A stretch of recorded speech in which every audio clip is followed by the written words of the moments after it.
নমস্কাৰ বন্ধু বান্ধৱীসকল, স্বাগতম জনাইছোঁ অসম জব নিউজ চেনেললৈ। আজি আপোনালোকৰ বাবে এটা সুখবৰ লৈ আহিছোঁ যে SCCয়ে বিভিন্ন পদত কনষ্টেবল জিডিৰ বাবে আবেদন বিচাৰিছে।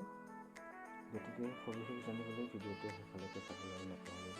তেতিয়ালৈকে চাওক আৰু আমাৰ চেনেলটোলৈ আপুনি যদি নতুনকৈ আহিছে তেতিয়াহ'লে ছাবস্ক্ৰাইব টিপক আৰু কাষত থকা বেল আইকনটো যিটো আছে সেই বেল আইকনটো অন কৰি ৰাখক।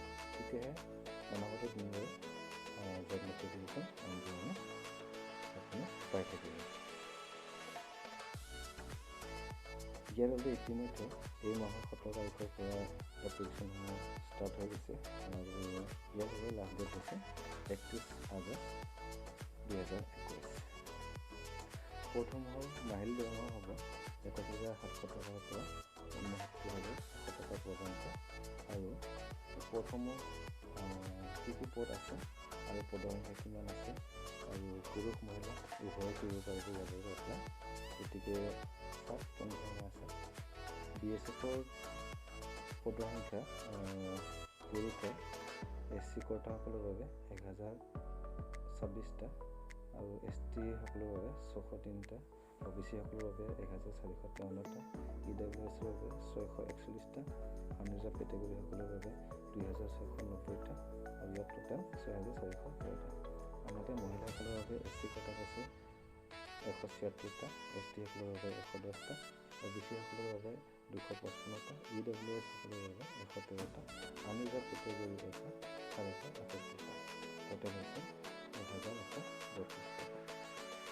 CISFৰ বাবে পুৰুষৰ SC কোটাত আছে 1125টা, ST আছে 786টা, OBC সকলৰ বাবে আছে 1714টা, EWS আছে 760টা, আনৰিজাৰ্ভ কেটেগৰীত আছে 3217টা, টোটেল 7610টা। আনহাতে মহিলাসকলৰ বাবে SC কোটাত আছে 128টা, ST সকলৰ বাবে আছে 86টা, OBC সকলৰ বাবে 193, EWS আছে 88, আনৰিজাৰ্ভ কেটেগৰীত আছে 359, টোটেল হৈছে 896টা। CRPFৰ কোনো ধৰণৰ পদ নাই। তাৰপিছত SSB সকলৰ পুৰুষৰ SC কোটাত আছে 604টা, ST কোটাত 314, OBCত আছে 892, EWSত আছে 380, আনৰিজাৰ্ভ কেটেগৰীত আছে 1616, টোটেল হৈছে 3806। মহিলাসকলৰ বাবে ইয়াত কোনো ধৰণৰ পদ নাই।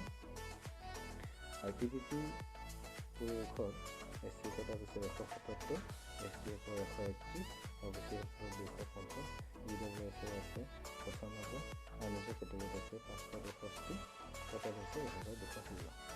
আনহাতে মহিলাসকলৰ বাবে ইয়াত SC কোটাত আছে 28টা, ST কোটাত 20টা, OBCত 42টা, EWSত আছে 8টা, আনৰিজাৰ্ভ কেটেগৰীত 117, টোটেল হৈছে 215। আছাম ৰাইফলছৰ পদৰ সংখ্যা পুৰুষসকলৰ SC কোটাত 391টা, STত আছে 508টা, OBCত আছে 615, EWSত আছে 317, আনৰিজাৰ্ভ কেটেগৰীত আছে 1354, টোটেল হৈছে 3185। আনহাতে মহিলাসকলৰ বাবে ইয়াত SC কোটাসকলৰ 71টা, ST সকলৰ 99, OBC সকলৰ 115 আৰু EWSত আছে 60টা, আনৰিজাৰ্ভ কেটেগৰী 255, টোটেল হৈছে 600। NIৰ কোনো পদ নাই। SSFৰ মুঠ পুৰুষৰ SC কোটাত 28টা, ST সকলৰ 14টা, OBCত আছে 49টা, EWSত আছে 19টা, আনৰিজাৰ্ভ কেটেগৰীত আছে 84টা, টোটেল হৈছে 194। আনহাতে মহিলাসকলৰ ইয়াত SC কোটাৰ পদৰ সংখ্যা 7টা, ST 3টা, OBCত 11টা, EWSত আছে 4টা, আনৰিজাৰ্ভ কেটেগৰীত আছে 21টা, টোটেল হৈছে 46টা। সৰ্বমুঠ পদৰ সংখ্যা 25,261টা।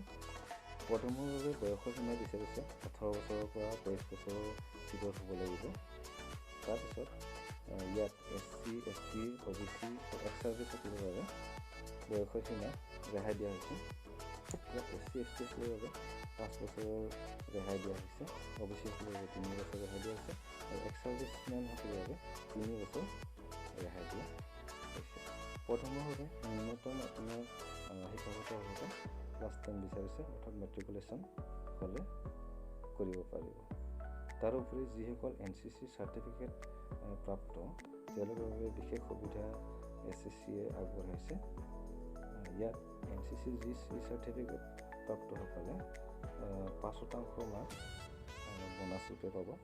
B চাৰ্টিফিকেট প্ৰাপ্তসকলে 3% নম্বৰ আৰু A চাৰ্টিফিকেট প্ৰাপ্তসকলে 2% নম্বৰ বোনাছ ৰূপে পাব।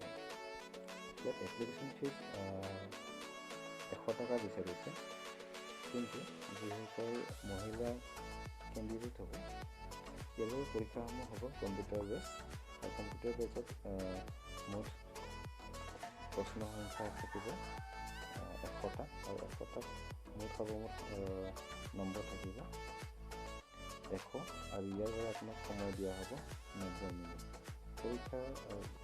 পৰীক্ষাটো আপোনাৰ 4টা গ্ৰুপত প্ৰশ্ন কাকতটো ভগোৱা হ'ব, আৰু এটা প্ৰথম গ্ৰুপটো হ'ব জেনেৰেল ইণ্টেলিজেঞ্চ আৰু ৰিজনিং, ছেকেণ্ড পাৰ্টত থাকিব জেনেৰেল নলেজ আৰু জেনেৰেল এৱাৰনেছ, আৰু তৃতীয় গ্ৰুপত থাকিব এলিমেণ্টাৰী মেথমেটিক্স, আৰু 4 নম্বৰ গ্ৰুপত থাকিব ইংলিছ বা হিন্দী।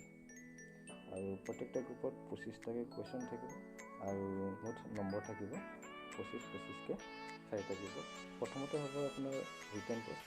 ৰিটেন টেষ্ট যেতিয়া কোৱালিফাই হ'ব তেতিয়া আপোনাৰ ফিজিকেল এফিচিয়েঞ্চি টেষ্ট, তাৰপিছত ফিজিকেল ষ্টেণ্ডাৰ্ড টেষ্ট লোৱা হ'ব। ফিজিকেল এফিচিয়েঞ্চি টেষ্টত কেণ্ডিডেটসকলে দৌৰিব লাগিব। ইয়াত পুৰুষৰ বাবে 5 কিলোমিটাৰ 24 মিনিটত দৌৰিব লাগিব, আৰু মহিলাসকলৰ কাৰণে 1.6 কিলোমিটাৰ